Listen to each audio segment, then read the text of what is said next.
Alexis Lafreniere has signed a 7-year contract extension with the New York Rangers worth $52.15 million. We break down why this was an excellent deal for both sides, and we also identify the biggest winners and losers of this contract. You're Locked on the New York Rangers, your daily podcast on the New York Rangers. Part of the Locked On Podcast Network, your team every day. Welcome back, Blue Shirts fans, to episode number 1169 of the Locked On New York Rangers podcast. I'm your host, John Chick. So I want to thank you guys, as always, for making Locked On New York Rangers your first listen every day. We are free and available on all platforms, including YouTube. And today's episode of Locked On New York Rangers is brought to you by FanDuel. Place your first $5 bet, and you will get started with $200 in bonus bets, guaranteed. Visit FanDuel.com to get started. And we are, of course, part of the Locked On Podcast Network, your team every day.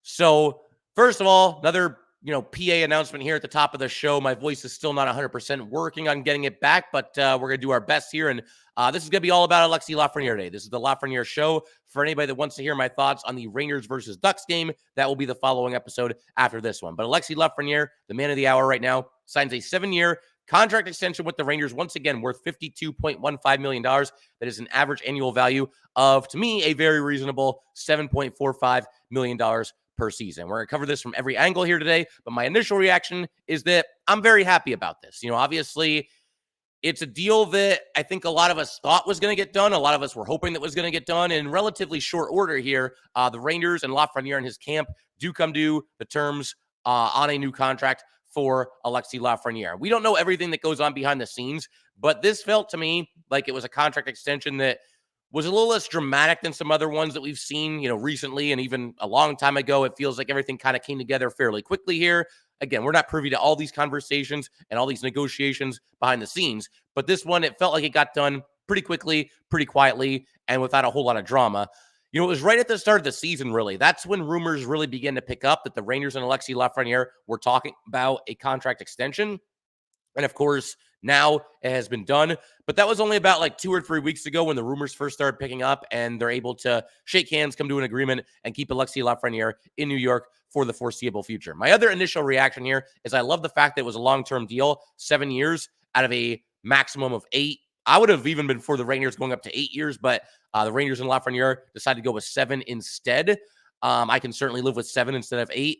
With certain players, whether it's a player on the Rangers or a player on some other team around the league, there's certain risk involved when you sign somebody to a 7-year contract or an 8-year contract, because in a lot of cases, the last year or two of that contract might not look so good. They might be overpaid by that part in the deal.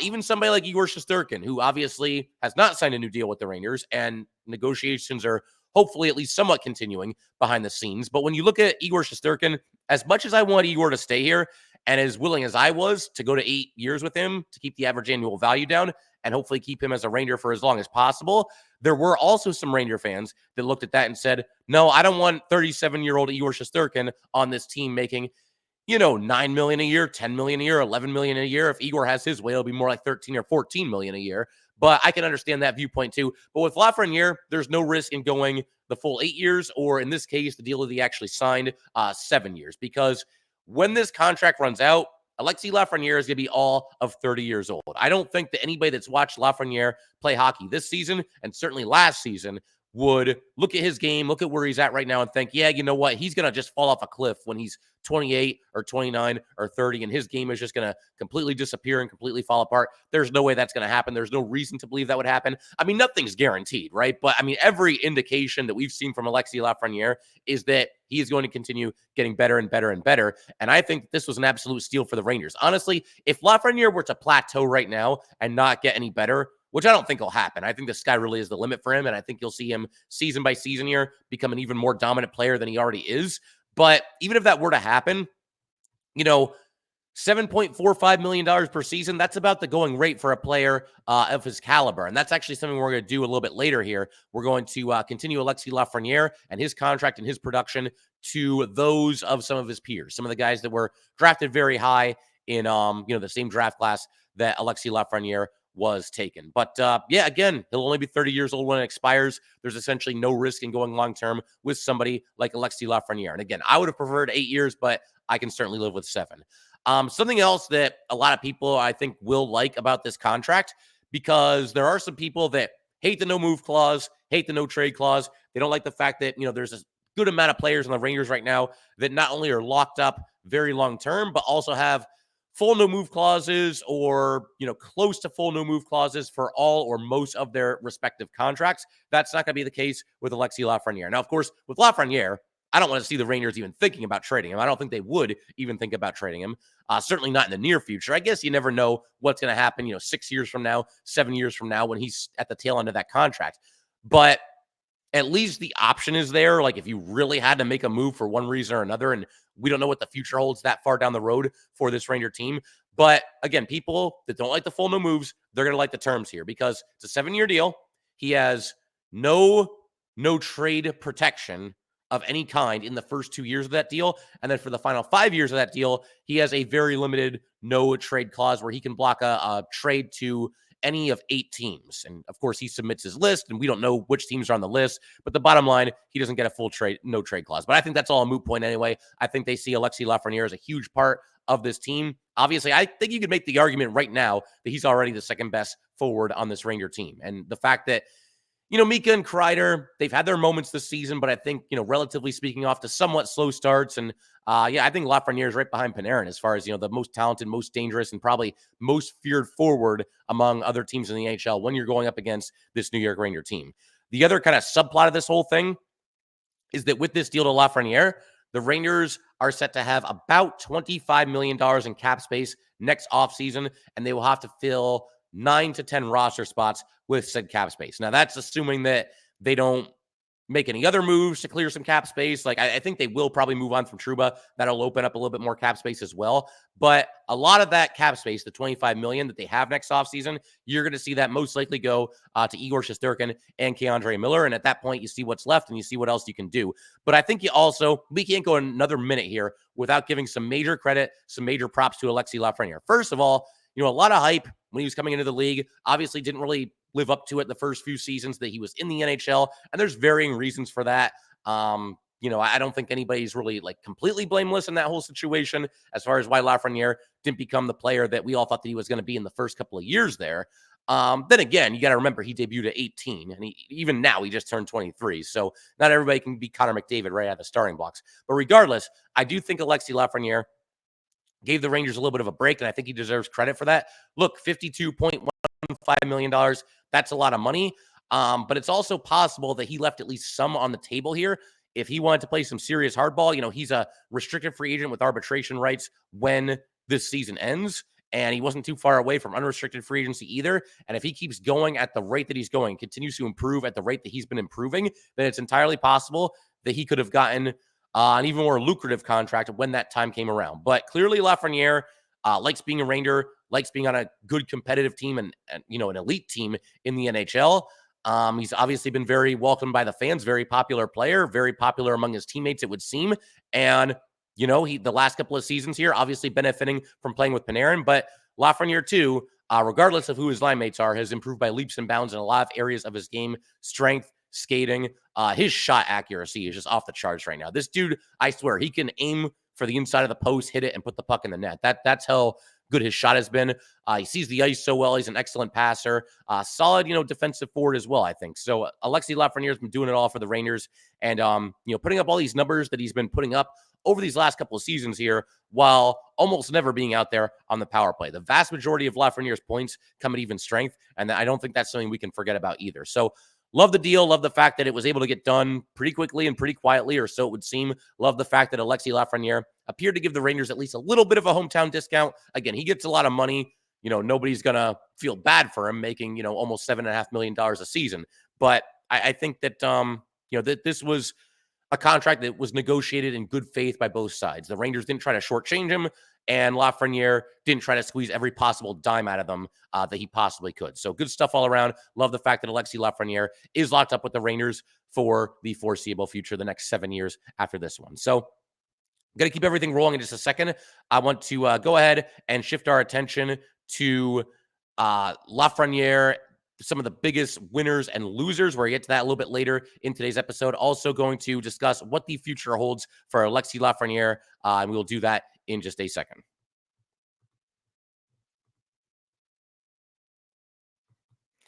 All right, we just want to take a minute to let everybody know that today's episode of Locked On New York Rangers is brought to you by Indeed. We are driven by the search for better, but when it comes to hiring, the best way to search for a candidate isn't to search at all. Don't search, match with Indeed. If you need to hire, you need Indeed. Indeed is your matching and hiring platform with over 350 million global monthly visitors, according to Indeed data, and a matching engine that helps you find quality candidates fast. Ditch the busy work. Use Indeed for scheduling, screening, and messaging so you can connect with candidates faster. And Indeed doesn't just help you hire faster. 93% of employers agree Indeed delivers the highest quality matches compared to other job sites, according to a recent Indeed survey.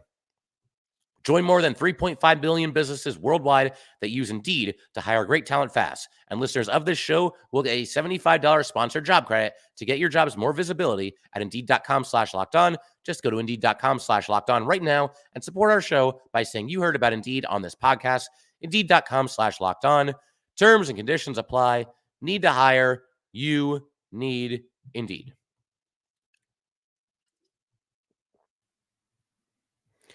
All right, let's go ahead and keep everything rolling here on Locked On New York Rangers. Huge shout out to the everydayers. As always, in our next episode, going to be discussing the Rangers and Ducks game from Saturday night. But for today, we're going to keep the focus on Alexis Lafreniere. And more specifically for this section, going to be talking a little bit about what the future holds for Lafreniere, both the short term and the long term. This is something right off the bat here that I've discussed previously on Locked On New York Rangers, because we know, the rumors were kind of flying a little bit that they were trying to hammer out some kind of an extension, and now, of course, they have. I think at one time or another, and it won't happen this year, won't happen next year, probably won't happen the year after that, at one time or another, throughout the duration of this contract, Alexis Lafreniere has a chance to be the best player in the NHL. And I don't say that lightly, because there's a lot of fantastic players, Connor McDavid, Nathan McKinnon, obviously, and there's a bunch of young players in this league too. No doubt about that. But I think that's at least something that's on the table. First of all, what's going to have to happen for Lafreniere to be the best player in the NHL is some of those guys that are the star players, the truly elite players right now, they're going to have to get a little bit of older, start aging out a little bit, and maybe slowing down at least to some degree. But by the time Lafreniere starts getting into like his mid to late 20s, I think that's something that really could be on the table. And we'll see if that happens. But even if that doesn't happen, I think there's a very good chance, and honestly a likelihood, that Alexis Lafreniere will be a complete steal at the price of $7.45 million per season. You could honestly make the case that he's at least a little bit of a steal right now based on what he's doing currently. And again, even if he were to plateau, even if he was never to get a whole lot better than he is right now, I still feel like this is not a bad deal for the Rangers, because when you look at his current production and his age and everything, and the fact that, this is an in-house extension given out by the Rangers, you compare him to some of his peers, I think it becomes more and more obvious that Alexis Lafreniere is something of a steal. This is about the going rate that a player like this gets. A player in this situation, a young player, a talented player, and a guy with considerable upside. Those guys get paid, and they get paid big time by their, the team that drafted them, because they want to keep them obviously in-house on the team and build around a player like that. But when you factor in how much better Lafreniere can still continue to get, the career trajectory that he is currently on, you factor in that Lafreniere has been putting up the points that he's put up, specifically this year and last year, but really, you could throw his whole career in there as well. You look at his offensive production throughout all that time, and you consider the fact that he's doing all of it despite essentially never playing on the power play. Yeah, I know he's on the second power play unit, and that's all well and good, but that unit does not exactly get a ton of ice time. So he's done it without, being a part of that high-powered top Ranger power play unit. You factor in the fact that the salary cap is going to rise. It's been rising the last couple of seasons. It seems to be steadily going upward. I believe the projection for next year, or they might have actually determined it already, it's going to go up by another $4 or $4.5 million. If it keeps climbing at that rate, you're going to look at Alexis Lafreniere's contract as soon as maybe like next year or the year after that. But certainly by the time we get into year 4, 5, 6, 7 of this deal, you're going to look at his contract and say, my God, what an absolute steal. It's not going to be taking up that big of a slice of the pie. And that's going to be good, because not only do you have, a rapidly improving player, young player to build around here, but you've also got a lot more cap space to work with as well. So you can build around somebody like Alexis Lafreniere going forward. And for all those reasons, yeah, I think you are looking at a situation where it's not just possible, but it's actually likely that Alexis Lafreniere will be a steal at that current price. And kind of further illustrate my point here, I want to go ahead, compare Lafreniere to a couple of his peers. And we did this not too long ago, but we're going to look at it from a little bit of a different angle here. So let's take a look at two fellow players from his draft class. And then we're also going to look at a fellow number 1 pick from the year before that, which was Jack Hughes. So let's look at Tim Stützle of the Senators, number 3 pick that year. Lucas Raymond of the Red Wings, number 4 pick that year. They both recently got contract extensions as well. When I say recently, the last year or two, I believe Raymond's was a little bit more recent than Stützle's, but either way. So first of all, Lafreniere, 7 years at $7.45 million per season, and Lafreniere has 155 points in 305 games. You got Tim Stützle, 8 years at $8.35 million per season, now has 256 points in 292 games. And then Raymond, 8 years at $8.08 million per season, now has 180 points in 245 games. So both those players have outperformed Lafreniere when it comes to just the total amount of points and points per game. They also got, however, 1 extra year on the contract and are paid more per season than Lafreniere is. So keep that in mind. We're going to go back to that in just a second, but I wanted to do one more comp here. It's going to be to Jack Hughes, who was also a number 1 overall pick. Hughes got 8 years at $8 million per season, and he now has 290 points in 317 games. But here's an important stat for 5v5. Lafreniere, 125 points at 5v5. Stützle has 136. Lucas Raymond has only 90. So Lafreniere has, Raymond beat. He's close to Tim Stützle and ends up getting less money than both of them. Now, Hughes has almost 200 points at 5v5, but he's also been in the league for an extra year. So that's not really a fair comparison. But either way, I think when you look at, these 4 players here and you look at where they are in their careers, the amount of production that they've given their current teams and the contract extension that they all ended up signing, I think Lafreniere is the best value out of any of these players.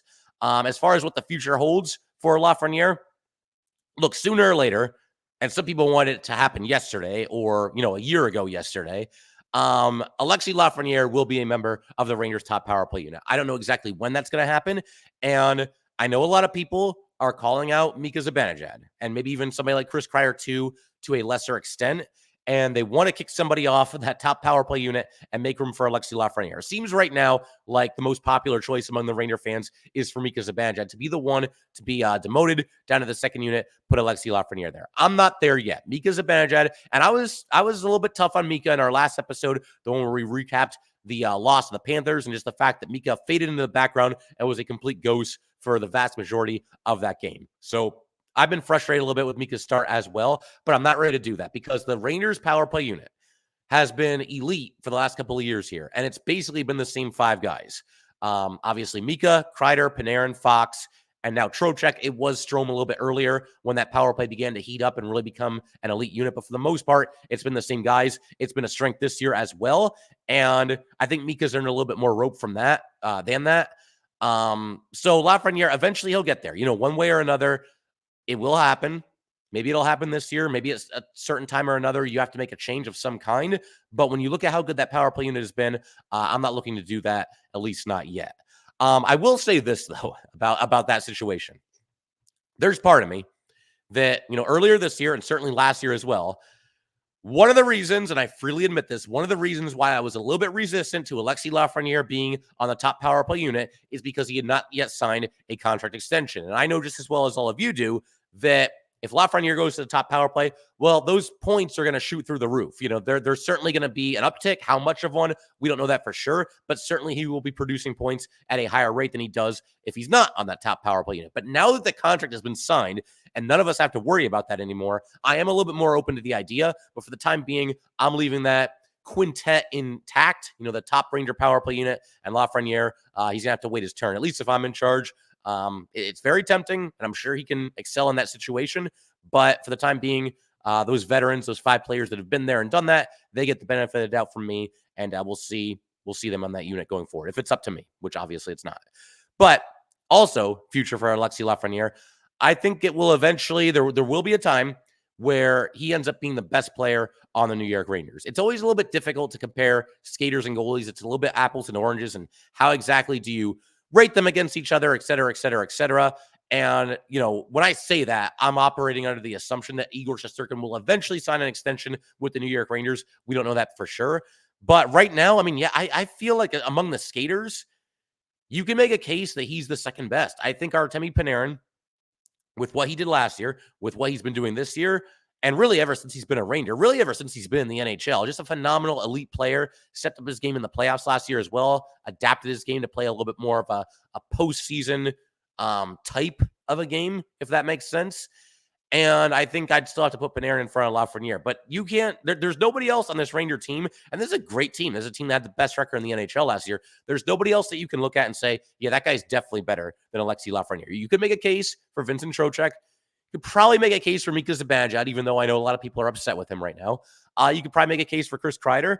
But can you sit here and say that any of them are absolutely 100% a better all-around player than Alexis Lafreniere right now? I don't think you can. So he's really on the climb, and I think at one time or another, you will see him as, basically the guy, the face of New York Ranger hockey. And to kind of piggyback off of that a little bit, I think we're looking at a future where Alexis Lafreniere is probably the next captain of this team. I think for sure Lafreniere is going to wear a letter at some point. I don't know if he'll be the captain. Maybe he'll be an alternate captain.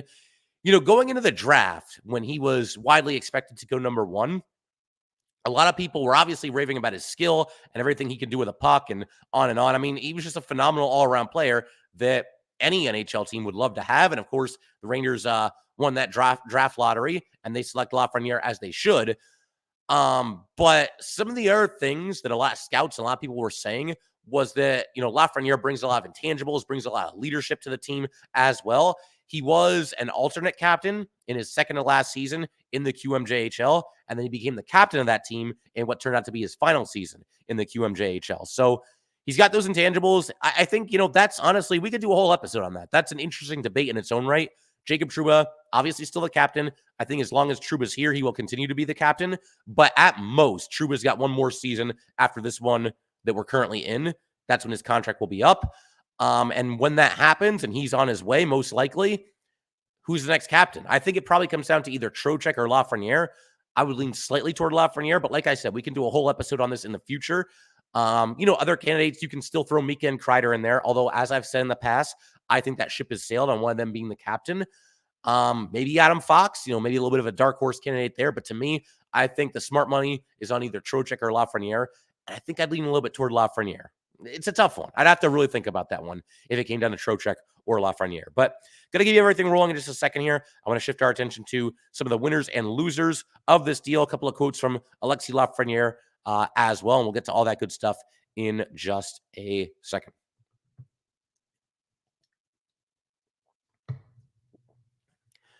All right, we just want to take a minute to let everybody know that today's episode of Locked On New York Rangers is brought to you by FanDuel. Hey, NFL fans, you can start the season with a big return on FanDuel, America's #1 sportsbook. So when you get a hunch in the middle of the game, you can check out the latest stats, view live play-by-play, and so much more on the same page where you place your bets. You'll get started with $200 in bonus bets guaranteed when you place your first $5 bet. That is FanDuel.com.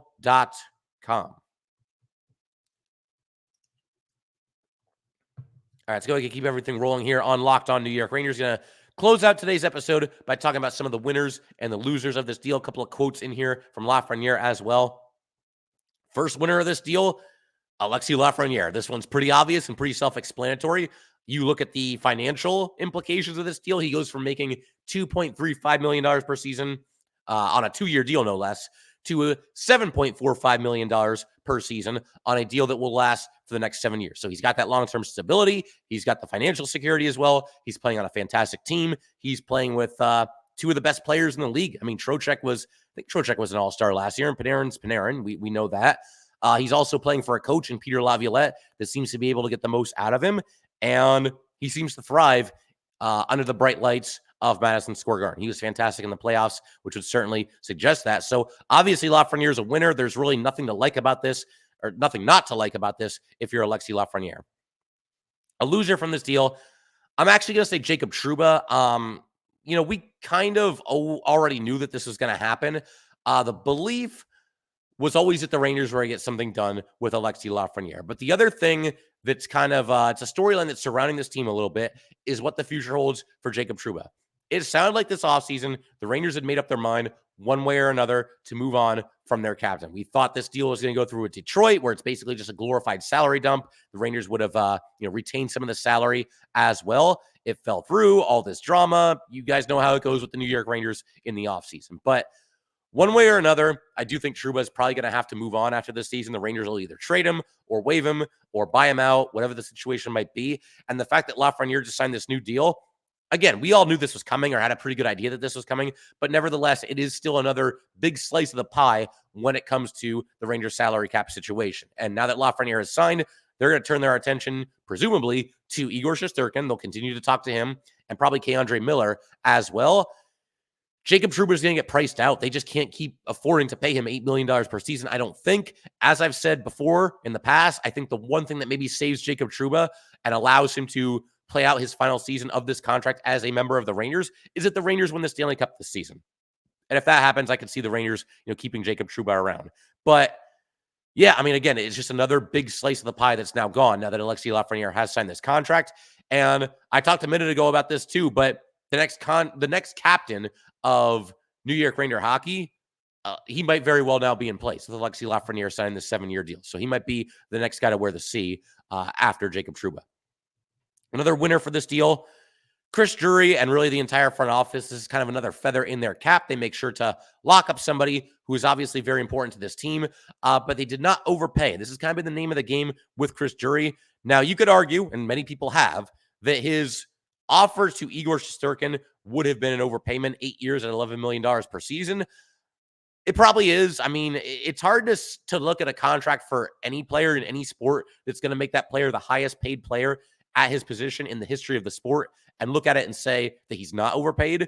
But Igor Shesterkin's very important to this team, and he's very clearly an elite goalie in this league. So I can understand them going high for Igor Shesterkin. But again, Drury seems to be able to get things done when it comes to contracts, when it comes to trades. He doesn't go beyond what he's comfortable going beyond. And I think that's another example of this here. He's able to hammer things out with Alexis Lafreniere without giving an arm and a leg. I thought when Lafreniere, the new contract, whenever that discussion would come up, I figured maybe like 8 years at $8 million per pop.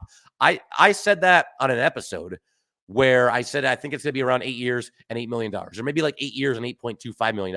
And I had a couple of people telling me, I think that's low.